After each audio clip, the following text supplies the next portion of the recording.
Hi, I'm Crystal, and I'm a registered clinical counselor in Vancouver, BC. Many of the people I work with are those working toward mental wellness while having to cope with physical illness.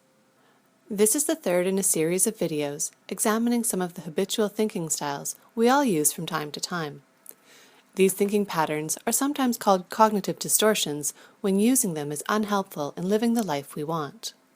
So far, we have looked at catastrophizing, should statements, overgeneralization, and all-or-nothing thinking. You can find links to these videos in my blog at crystaljohnsoncounseling.com. Although researchers and psychologists have identified many different cognitive distortions, we will finish off this series with an examination of just two more: jumping to conclusions and labeling. As with the other ways of thinking, you will notice there is overlap both in terms of how they are described and also in how you can challenge the patterns if they are unhelpful for you. Jumping to conclusions is just what it sounds like, thinking you know the outcome from very little data. This can occur generally in two ways. First, as mind reading, when you think you know what another person is thinking. For example, Jane paused a moment when I told her I didn't have the energy to go to her party. She thinks I'm just being lame and antisocial. Or jumping to conclusions can also happen when we engage in fortune-telling, such as being sure that test results will be negative, even though we've been symptom-free for quite some time.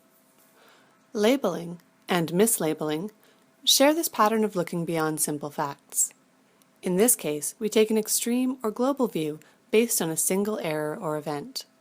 For example, thinking, I'm a loser because you forgot to take your medication. Or thinking, she's a quack, when your doctor suggests a therapy that you disagree with. Many of the strategies you can use for jumping to conclusions and labeling are shared with the previous thinking styles we've introduced. I encourage you to take a look at those videos for more ideas on how to modify your thinking.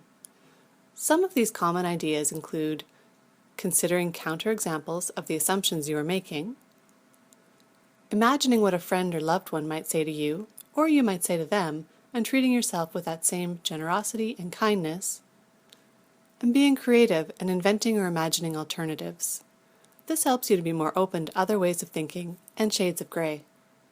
For jumping to conclusions, including mind reading, I also recommend open communication. If you find yourself confident that you know what someone else is thinking, consider the data. Chances are you are making assumptions, even positive ones sometimes. Then take the time to check in with the person in an assertive manner. Let them know what you are feeling and what data is leading you to believe that you are right, and then ask them if what you think is true. When they answer, be sure to listen with an open mind, and you just might find that the truth is at least partially different from what you have been imagining. If you find yourself fortune-telling, make a list of what you know. Include only items that are objectively true. Then compare this list of facts and data to the future outcome you are predicting. Is there room for other possibilities? With labeling, try restating the extreme statement with words that target the behavior or error rather than the person. For example, I'm a loser could be reframed as, I made a mistake.